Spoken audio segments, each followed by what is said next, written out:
I want you to picture the exact physiological response you had this morning when your alarm went off. Oh, boy. The messy reality. Yeah, exactly. Not the, idealized version where you stretch and welcome the day with a smile. Right, I right. mean, the visceral, jarring reality, like the alarm sounds and immediately your heart rate just spikes. Cortisol just floods your system. Yes. Before your feet even touch the floor, you're reaching over to silence the noise, and your thumb just automatically swipes to open your home screen. It's totally muscle memory at this point. It really is. And right there, waiting for you is just this digital bombardment. Oh, the notifications? Dozens, maybe hundreds of them, right? Yeah. Emails that piled up at 2 in the morning from some global team. Yeah. Meeting invites stacked on top of each other like a horrible game of corporate Tetris. That is the perfect way to describe it. And then there's social media alerts, family group chats pulling at your attention, and just hovering over all of it. This ambient anxiety of hard deadlines. Just a heavy cloud of stress. Exactly. Yeah. And it doesn't just feel like every person in every app wants a piece of you. It's actually mathematically true. Right. The algorithms are literally designed to fracture your attention. They really are. Yeah. And, you give it to them, you respond, you react, you swipe. Because we have to, right? Or at least we feel like we do. Right. Because somewhere along the line, we all kind of convinced ourselves that if we just keep saying yes, if we just paddle faster, eventually we'll outrun the wave and get ahead. But the architecture of that wave, I mean, it guarantees you will never outrun it. You just can't. No, you can't. In fact, paddling frantically in every direction is precisely what pulls you under. Yeah. You fracture your attention here, you donate a fraction of your cognitive load over there, and slowly, almost imperceptibly, the structural integrity of your life it collapses. Under the weight of things that simply do not matter. Exactly. The inevitable result isn't that you conquer your schedule. The result is that you wake up one day and realize your entire existence is being piloted by other people's priorities. Man. Which brings us to the core premise of our deep dive today. And it is a premise that, honestly, it completely violates the central operating system of modern work culture. It really does. It flips it on its head. It does. We're looking at the philosophy of essentialism. And the most jarring realization from our source material today is this: the reason you are physically, mentally, and emotionally exhausted at 6 p.m. isn't that you are doing too little. Right. It's not that you lack a better productivity app or, a new morning routine. You are exhausted because you are doing vastly too much of the wrong things. It completely upends that industrial age hangover we still suffer from. Yeah, that's a good way to put it. Because we've been conditioned, down to our neural pathways, really, to believe that exhaustion is a symptom of not working efficiently enough. Like it's our fault. Exactly. If you're tired, the cultural narrative says, well, you just need to hack your time better. Right, find a new spreadsheet template or something. Yeah, exactly. But the source material just rips the foundation out from under that idea. It really does. It argues that the highest level of success, like actual needle-moving impact, has absolutely nothing to do with doing more. It is exclusively tied to doing what matters most and brutally ignoring the rest. And look, if you are listening to this and staring at your own calendar right now and just feeling a deep sense of existential dread. Which is most of us, honestly. Right. Trust me, I am right there in the trenches with you. Yeah. I mean, the modern workplace is essentially a factory designed to produce overwhelm. A factory of overwhelm. That's so true. But our mission for this conversation is to essentially dismantle that factory in your mind. Yes. We need to stop equating grinding, endless activity with success, because the data and the philosophy here point to a completely different reality. They point to a reality of subtraction, not addition. Exactly. Yeah. The world's highest performers, they don't operate on a surplus of time. No one has more than 24 hours. Right. They operate on a surplus of boundaries. They are productive because they eliminate relentlessly. And we need to look at the actual mechanics of that elimination, because it isn't just about deleting a few meetings from your Outlook. I wish it was that easy. Right. But no, it's a fundamental rewiring of how you perceive your own agency. Yeah. By the time we finish this analysis, you are going to understand the biological and psychological reasons why the word no is the ultimate defensive weapon you possess. The ultimate weapon. I love that. We are basically taking you from a state of reactive, panicked busyness to a state of deliberate, surgical focus. Okay, let's unpack this, because the text talks about what it calls the myth of busyness. Yeah, the myth. And it's so true, because society doesn't just tolerate busyness. It subsidizes it. It rewards it. It's basically a currency. It is. I mean, if you bump into a colleague or a friend and ask how they are, the default response is almost always some variation of, oh, I am just so incredibly busy right now. Always. With a huge sigh. Yeah, delivered with this heavy, exhausted sigh. But if we're being completely honest, there is a distinct undercurrent of status signaling in that sigh. Oh, 100%. It's like we wear our exhaustion like a Rolex. Right. Like, if I am drowning in obligations, I must be indispensable, right? I must be important. And we have to look at the evolutionary psychology driving that specific behavior. Okay, yeah, let's get into that. Because humans are deeply tribal animals. And for hundreds of thousands of years, our survival literally depended on proving our value to the group. If you weren't pulling your weight, you were in trouble. Exactly. If you weren't contributing, you were left out in the cold, which meant death. Wow, okay. Fast forward to the modern knowledge economy, and the metrics for contributing have become, well, entirely abstracted. Because we aren't dragging a mammoth back to the cave anymore. Right. You aren't bringing back a hunt. You are pushing pixels and sending emails. Yeah. And because the actual output is often invisible, we unconsciously substitute activity for achievement. Oh, that's profound. Activity for achievement. We signal our value to the modern tribe by appearing to be constantly in motion. We have created a culture that assumes a calendar packed from dawn until dusk is the ultimate proof of importance. Right, the busier the better. But the source text just shreds that assumption. It points out that velocity without trajectory just creates friction. Okay, I love that line. Velocity without trajectory is just friction. But, and I have to push back a little here, Sure. the reality of the modern corporate structure makes controlling that trajectory incredibly difficult. It does. It's very hard. Right, because it's easy to say, velocity without trajectory is just friction, but when my boss pings me on Slack at 4:30 p.m., she doesn't care about my long-term trajectory. She wants an answer right now. Exactly. She cares about a status update immediately. So, isn't this frantic busyness just a mandatory tax we pay to participate in modern society? It feels that way. Right. So how do we actually separate this performative activity from real achievement when the hierarchy basically demands the performance? That is the defining tension right there. Right. It feels mandatory because we collectively confuse motion with momentum. Motion versus momentum. Yes. Let's look at the physics of it for a second. Motion is merely the act of displacing energy, right? Mhm. Answering a trivial email, attending a status meeting where you don't even speak. Aggressively color-coding a spreadsheet. Exactly. You are burning calories, you are physically moving, but you remain in the exact same place relative to your actual goals. You're just on a treadmill. Right. Momentum, however, has mass and direction. It is continuous progress toward a highly specific, meaningful outcome. Okay, that distinction is crucial. The source material challenges us to ruthlessly audit our physical and mental movements.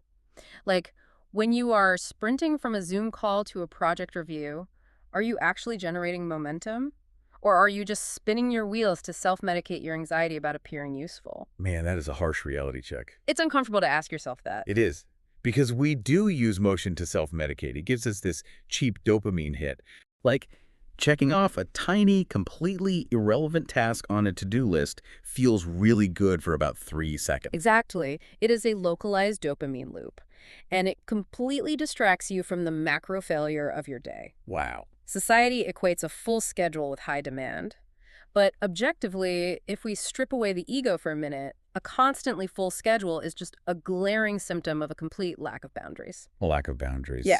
It shows an inability to distinguish between the trivial many and the vital few. Okay, so if motion doesn't automatically equal momentum, then we have to figure out where all our momentum is actually bleeding out. Right. Where's the energy going? Yeah. And the text dives into the literal cost of the choices we make, like the hidden metabolic and temporal tax of our daily decisions. This is where we really have to confront the delusion of infinite capacity. Yes. The hidden cost of the word yes. All right, because the sources are brutally clear about this. Time, energy, and attention are strictly finite constraints. Highly finite. But we completely ignore this reality. Think about physical limitations. Right. If you have a finite bank account, spending $20 on coffee means you literally cannot spend that same $20 on lunch. The money is gone. It's gone. Or if you have a car, the gas tank only holds 15 gallons. Yeah. You wouldn't try to drive 500 miles without planning for fuel. You understand the physical constraint. Right, it's tangible. Exactly. But when it comes to our cognitive capacity, we operate as if we have an infinite well of energy. We just keep saying yes, assuming we can squeeze blood from a stone. And that delusion is a fatal flaw in human planning. The source points out an absolute law of behavioral economics here. Every time you say yes to one thing, you are simultaneously, implicitly saying no to something else. You can't escape the trade-off. No, you can't. There is no such thing as a frictionless yes. Every commitment has a cost. But the problem is that the no is invisible in the moment. Yes, that's exactly the issue. Right. Because when someone asks if you can, jump on a quick 50-minute call, you just see the call. You don't immediately see what you were sacrificing to take that call. You don't see the ghost of the thing you just killed. Oh, that's dark but true. The text forces us to look at the ledger. Yeah. When you say yes to that unnecessary sync-up, you are actively saying no to the deep, uninterrupted work required to actually solve a complex problem. Right. When you say yes to doom scrolling on the couch for 2 hours, you are saying no to the restorative sleep your brain needs to clear out neurotoxins. Exactly. When you say yes to constantly absorbing the emotional baggage of everyone around you, you are saying no to your own emotional equilibrium. What's fascinating here is how this dynamic just destroys our attention. Okay, let's talk about attention. Because attention is arguably the most fragile and valuable resource we possess. Mm-hmm. And people love to champion multitasking. Oh yeah, it's on every resume. Right. They view it as a necessary survival skill in the modern office. They really believe they are hacking their productivity by juggling 3 complex tasks simultaneously. And I am completely guilty of this. We all are. I mean, I will sit in a video meeting nod along while simultaneously drafting a complex email on my second monitor and, checking a text message on my phone. Yep. And in my head, I'm thinking, I am crushing this. I am doing 3 things at once. But you aren't doing 3 things at once. I'm really not. You are doing 3 things sequentially, and you're doing all of them poorly. Ouch. The source material, which is supported by decades of cognitive psychology, by the way, completely destroys the multitasking myth. Destroyed. Let's look at the actual mechanism in the brain. Think of your attention like the CPU thread allocation in a computer. Okay.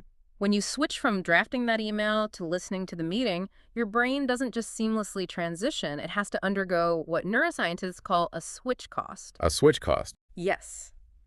It has to dump the rules and context of the email from your working memory, load the rules and context of the meeting, and completely reorient your prefrontal cortex. And that takes time. It takes time, but more importantly, it burns glucose. It's literally physical energy. It is metabolically expensive. Every time you toggle between tasks, you are leaving what's called attention residue on the previous tasks. Attention residue. Wow. Yeah. So part of your brain is still unconsciously processing the email while you are trying to listen to the meeting. So you're never fully present anywhere. Never. Your cognitive capacity plummets. You are not achieving excellence across 3 domains. You are diluting your intelligence and basically guaranteeing average, error-prone results across the board. That makes perfect sense as the physical exhaustion. Right. Like, if I'm paying a metabolic tax every single time I switch tabs in my browser, no wonder my brain feels like mush by mid-afternoon. You've been running a marathon in your head. Exactly. I haven't just been working. I've been running cognitive sprints back and forth all day. Precisely.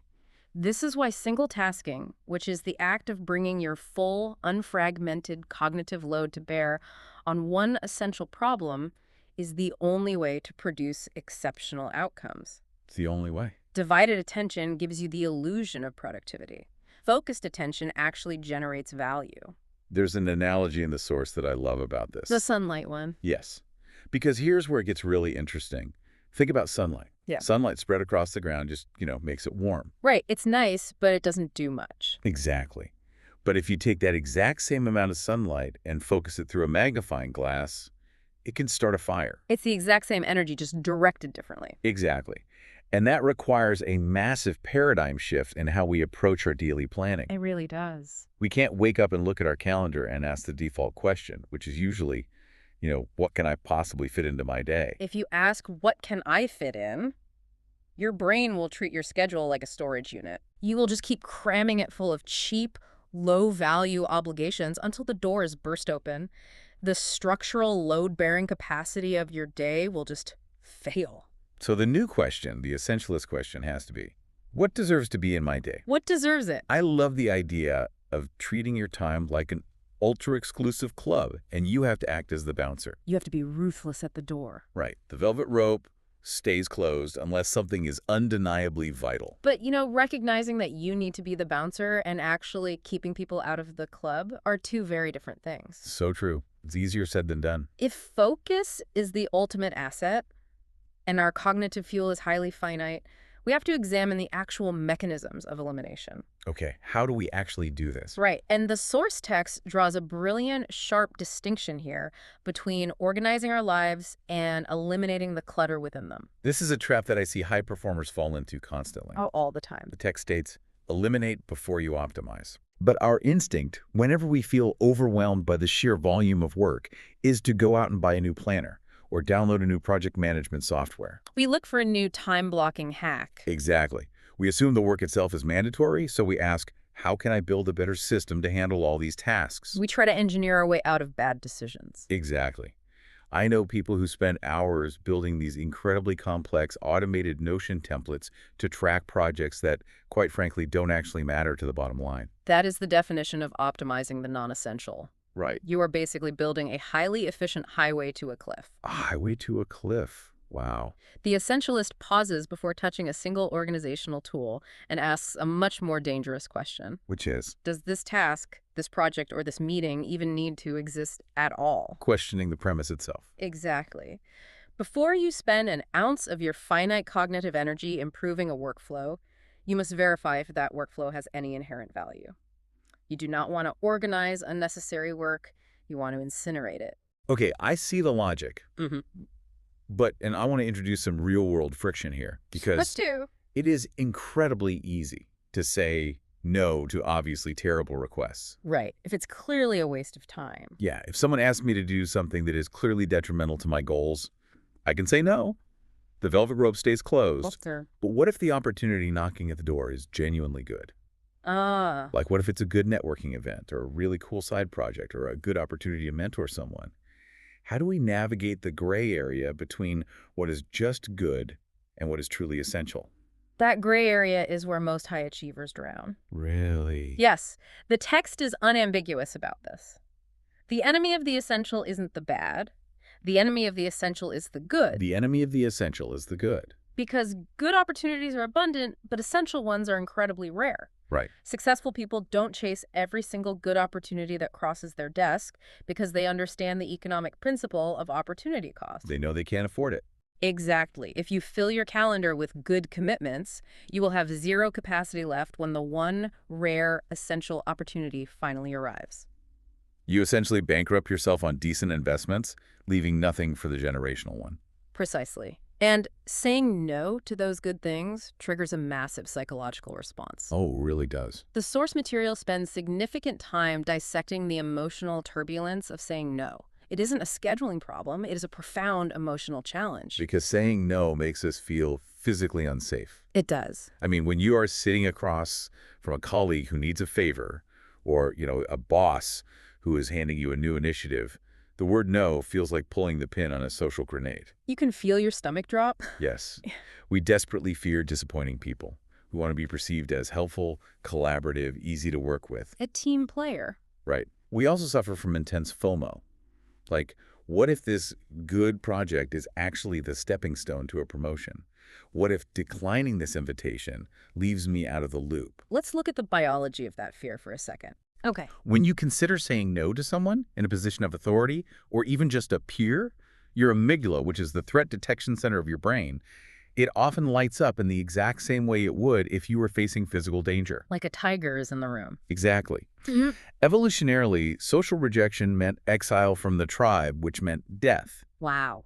So when you worry about being judged as not a team player, your brain is processing that as a literal survival threat. That explains so much about why it's so hard to just send a simple no email. Right. We say yes to mitigate our own short-term anxiety, completely ignoring the long-term cost to our goals. But the text offers a powerful cognitive reframe here to sort of short-circuit that amygdala hijack. It does. It forces us to realize that saying no isn't inherently rude, It is the ultimate act of responsibility. It is the mechanism of ownership. Ownership, yes. Because if you do not ruthlessly prioritize your life, the void will instantly be filled by the priorities of your boss, your clients, your family, or, the algorithm on your phone. Someone else will spend your time for you. Exactly. Saying no is how you establish a perimeter around your finite resources.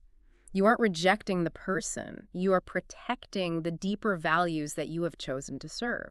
The source asks us to pause and really visualize the cascading effects of this. And it's a beautiful visualization. It is. Imagine the profound physical relief of looking at your week and realizing you have only said yes to things that deeply align with your core mission. Just imagine that calendar. Right. You wouldn't necessarily be doing less work. I mean, essentialism isn't about laziness. No, not at all. But the friction would disappear. Your stress levels would plummet because the cognitive dissonance of doing meaningless tasks would just be gone. Right. Your impact would scale exponentially simply because you stopped diluting your energy. Because elimination creates a type of freedom that optimization never can. Oh, say more about that.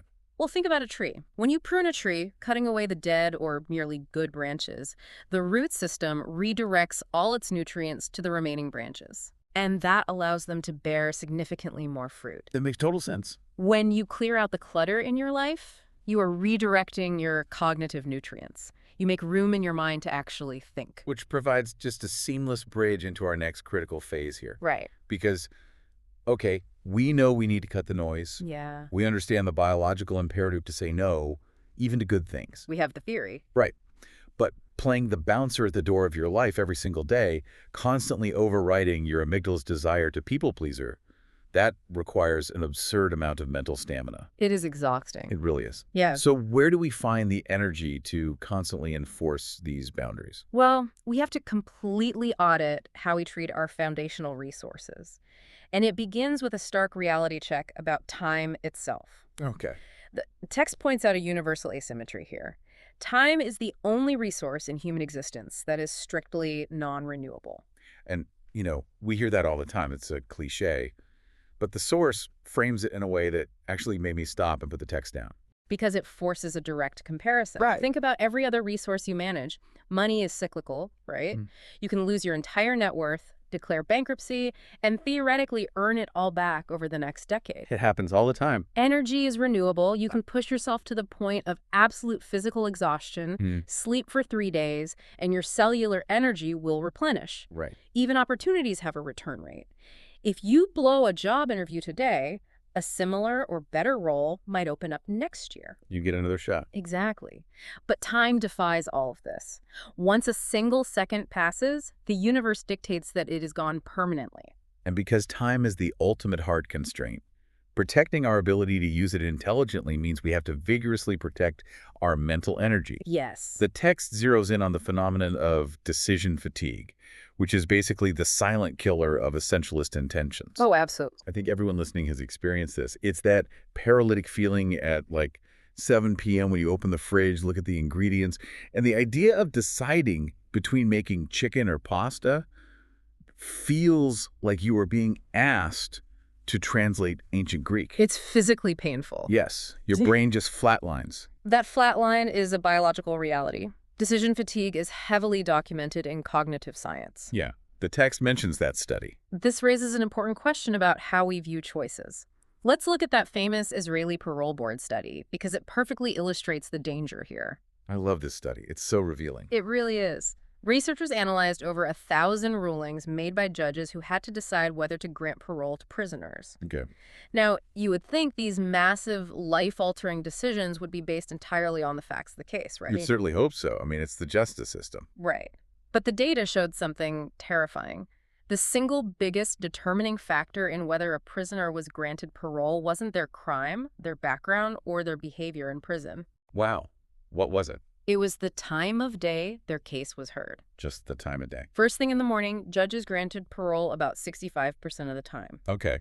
But as the morning wore on, and they had to make decision after decision after decision, that rate steadily plummeted hitting nearly zero right before lunch. Because their brains were just exhausted from weighing all those variables. Exactly. They literally didn't have the glucose left to evaluate the complex criteria, so they defaulted to the safest, easiest option, which was to deny parole.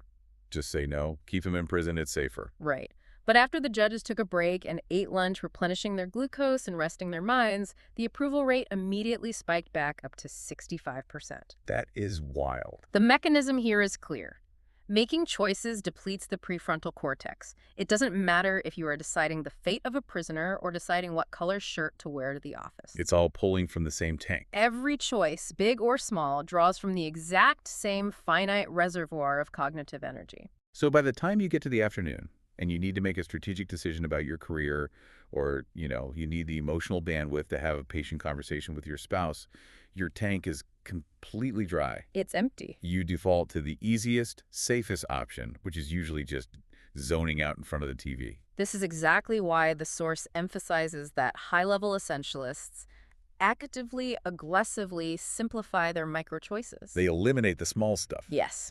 They build rigid routines. They wear a uniform. Look at Steve Jobs with his black turtleneck. Or Obama only wearing gray or blue suits. Exactly. They eat the same thing for breakfast every day. They automate the trivialities of their existence. And it's not because they lack imagination. Not at all. They aren't boring. They are hoarding their cognitive capital. Hoarding cognitive capital. Yes. They refuse to bleed out their mental energy on a Tuesday morning wardrobe choice when they know they need that exact energy to solve a critical problem on Tuesday afternoon. But hoarding energy by reducing choices is really only half the battle, right? Right. We also have to actively replenish that reservoir. And this brings us to a concept in the text that feels, honestly, almost heretical in modern work culture. It triggers a lot of people. It really does. Is the active, intentional scheduling of rest. Yes. Because we have been brainwashed to view resting as a moral failing. Like, if I am sitting on my couch looking out the window, I feel a deep, gnawing guilt that I should be answering emails. We have to dismantle that guilt by looking at the neuroscience of recovery. Let's do it. The industrial era mindset views the human brain like a combustion engine. It's either on and producing value, or it's off and useless. Right. But the brain is a biological ecosystem. The source material argues that rest is not a break from productivity. Rest is the invisible engine of productivity. Okay, break that down for me. How is doing literally nothing actually producing value? Because your brain doesn't shut down when you stop actively focusing. It doesn't. No. In fact, it shifts into a different, equally vital mode of processing known as the default mode network, or DMN. The default mode network. Right. When you are staring intensely at a spreadsheet, your brain is using highly localized neural pathways. It's a narrow beam of focus. Okay. But when you step away, take a walk, or just stare out a window, the DMN activates. This is the network responsible for divergent thinking. It starts rapidly connecting disparate ideas, sorting through the information you absorbed earlier, and running background simulations. This is exactly why you can grind on a problem at your desk for 6 hours and get nowhere. But the minute you step into the shower the next morning, the solution suddenly pops into your head with absolute clarity. Precisely. You didn't consciously think your way to the solution. Your default mode network connected the dots while you were resting. It did the work for you. Yes. The text is definitive on this. Burnout does not forge greatness. It destroys cognitive elasticity. Wow. If you want to sustain high performance over a decade, rather than burning out in 6 months, you have to prioritize rest with the same ferocity that you prioritize a board meeting. That is a massive shift in perspective. Guarding your sleep, taking actual tech-free breaks during the day, and creating space for your mind to wander. These are non-negotiable strategic imperatives. Let's pull these threads together. If we successfully protect our time, if we drastically reduce decision fatigue by automating the trivial, and if we allow our brains to leverage the default mode network through unapologetic rest, Yes. the text suggests we unlock a new operational state, a state it calls total clarity. And clarity is the ultimate antidote to the panicked overwhelm we described at the very beginning of this discussion. It's the cure. It is. When your vision is clear, the chaos of the outside world loses its grip on your calendar. So what does this all mean? Like, what does the architecture of that clarity actually look like in practice? Right. Because the text argues that clarity evaporates confusion and breeds unshakable confidence. It acts as a shield against chasing industry trends, getting caught in comparison traps on LinkedIn, or just reacting like a pinball to every incoming request. Yes, it grounds you. But the specific actions the source recommends to build this architecture, I mean, they sound completely countercultural today. They do sound radical. It suggests spending time intentionally walking without a phone, sitting alone in a room in total silence, and maintaining a physical journal. Yep. And I can hear the skeptics right now saying, I don't have time to sit in silence. I have a company to run. Of course. Why are these practices essential and not just, self-indulgent wastes of time? Well, if we connect this to the bigger picture, we have to look at the systems theory behind this. Systems theory. The text points to profound reality. Nature and effective systems in general inherently bias towards simplicity. Okay. The second law of thermodynamics tells us that systems naturally degrade into entropy and chaos over time unless energy is applied to maintain order. Things naturally get messier. Exactly. Your calendar and your mind work the exact same way.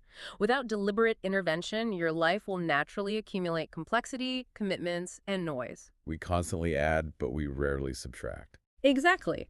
Complication in the corporate world is very often a smokescreen that hides a fundamental lack of strategy. Oh, that's a sharp insight. If a business strategy requires a 90-page slide deck to understand, the leaders don't actually know what their core advantage is. They're just hiding behind the slides. Right. The best leaders communicate with devastatingly simple messaging. The most enduring products are intuitively simple to use.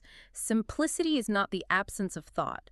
It is the ultimate expression of profound understanding. So when the text tells us to walk without a phone or sit in silence, it's giving us a mechanism to fight back against the entropy of our lives. It is the deliberate, aggressive removal of external noise so you can finally hear your own internal signal. Wow. The text argues that the busiest, most frantic people rarely have the bandwidth to actually think. They're just reacting. Exactly. They're just reacting. But deep, uninterrupted thinking is the crucible where actual breakthroughs are forged. Silence is the environment where wisdom can finally take root. And what about the journaling aspect? Because the source places a huge emphasis on getting your thoughts out of your head and onto paper, specifically writing down your core priorities and reviewing them relentlessly. Because human memory and focus are deeply flawed. We forget our own goals. Constantly. By externalizing your priorities, writing them down, you are creating a tangible filter for reality. A filter. Yes. When a new demand comes across your desk, you don't have to engage in a draining mental debate about whether to accept it. You simply hold it up against your written priorities. If it doesn't fit, it doesn't fit. If it doesn't serve the core mission, the decision is already made. It's an immediate, frictionless no.